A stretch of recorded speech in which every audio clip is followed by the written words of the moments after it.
G'day there. I'm pedalling from one side of the US to the other, from the west coast to the east. In this video, I've just crossed from Texas into Oklahoma, and I'm making my way to Oklahoma City. It was pretty tough going in places. I had quite a few issues, and I had to work really hard to keep positive about my journey. Like life itself, bike touring is not all sunshine and roses. Sometimes it's flat tyres, a shocking headwind, or a series of squashed animals on the side of the road. So, what's the solution? How do I get over all of these issues? How do I remain pumped up and positive? Well, watch and find out. I had just crossed into Oklahoma when I came across this sign. Due to price increase of ammo, do not expect a warning shot. Was it a joke? Was it real? I decided it was a joke, but then again, lots of jokes have just that core of seriousness, of reality, of truth inside them. I decided to get out of there and just stay safe. It's lunchtime on this beautiful day, which is actually getting warm and windy. But anyway, I have a confession to make. Sad but true. And the confession is that often I just can't be bothered. I don't know what it is, but sometimes I just can't be bothered.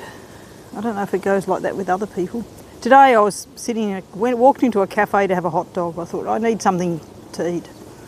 Found a nice cafe in a town called Eric, and as I walked in, a gentleman spoke to me. And who are you and where are you from and yada yada, and he said his name was, he said he'd built a campground at the start of town, and I thought, Sam, from Sam's Town. And he said yes, but he was a lovely guy, and I sort of thought I really should go and let him show me all around his campground, because it's his pride and joy.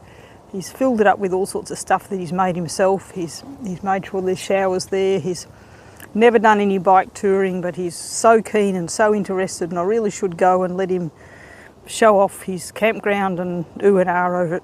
And I couldn't be bothered. I just didn't want to. And I thought, I really should take a photo of him, a selfie of him, and put him on Instagram and advertise. But did I do it? No. Couldn't be bothered. I think, what is it? Why can't I be bothered? What's going on? I mulled over this for quite a while and then decided that I really had no idea. Maybe I was just tired of being a good tourist and filming so much.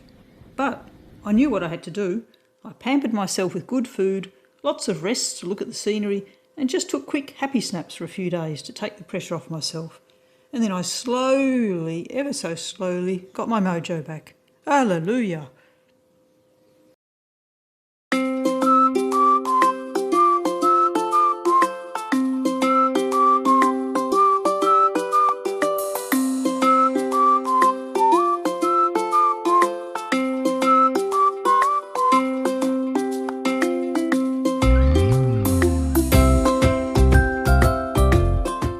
There you go, one flat tyre, and it's still 27 kilometres to go to Weatherford, and I've booked a hotel for the night.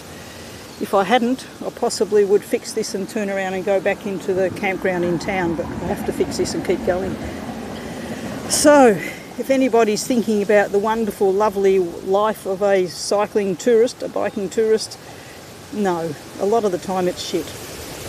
Now, whenever I've got a flat tyre or some other disaster, the first thing I do is find somewhere safe, preferably in the shade, out of the wind, away from the traffic, so that I can take everything off the bike. I lay it down all on the mat. The main point here is to just keep calm and just work on what has to be done, rather than panicking and getting all into a tiz.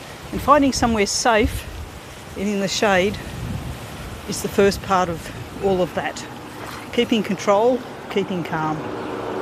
The next thing then to do is to check the flat tyre for the cause of the puncture. It might be a piece of glass, it might be a piece of wire or a drawing pin, or goodness knows whatever it might be. Anyway, I check the outside first, take the tyre off, check all of the inside and the wheel. Ugh, there's a spider.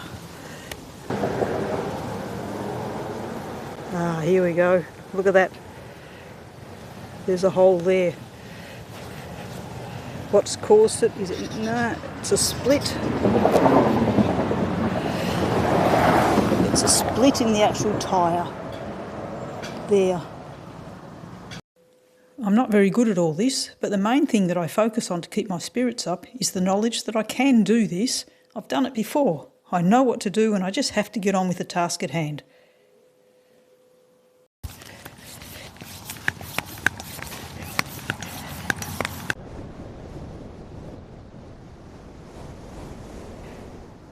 So, bicycle touring is not for the faint-hearted because it was a strong headwind all day.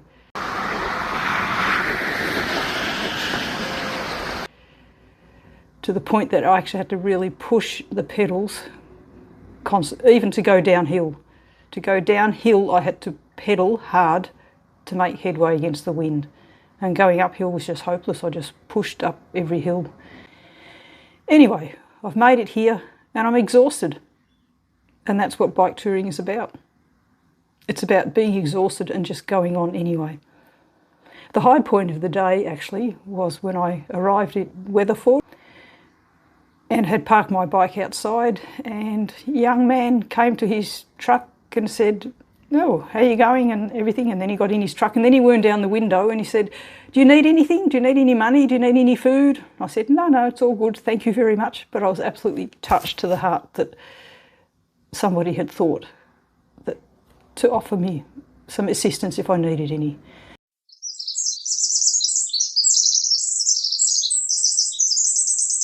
So after a rough few days, I eventually came to the conclusion, as most cyclists do, except some of us have to learn it more than once, that there's not that much about the situation that I can change. I couldn't change the weather, I couldn't change the hills, I couldn't change when I was getting a flat tyre. Really, the only thing that I have control over that I can change is my own attitude. So going on from here, it was all just going to be beautiful and wonderful. Finding joy in squished animals was a bit more of a challenge, but then again I could focus on the ones that were just pretending to be dead. I have no idea how long this little chap's been sitting here, but given that he's on the side of the road, it might be time that he moves. Is he even alive? I have no idea. Cycling through the plains of Oklahoma, I honestly thought that it would all be flat and boring. I was wrong. The plains are full of rollies, rolling hills, and are actually quite beautiful, even with all the noisy bikes.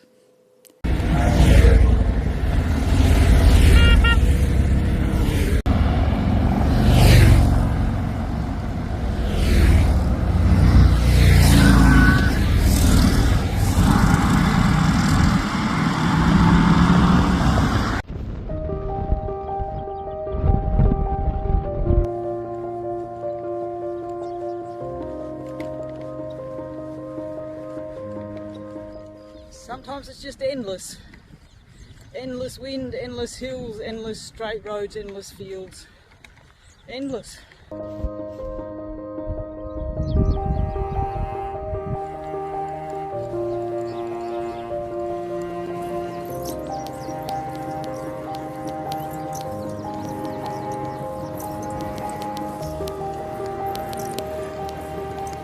Isn't it a lovely bridge? I love bridges. They're such a great way to get from one side of a river to another, one community to another, one country to another. If we only built more bridges to bridge the divide. It's a noun and a verb. We can bridge the divide from one ideology to another. Or, just as in this case, one side of the river to the other.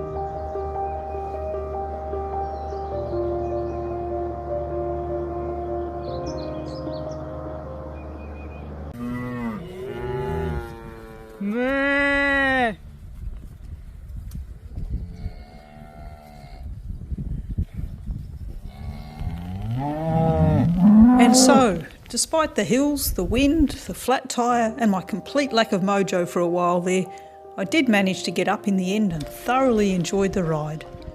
And the cows.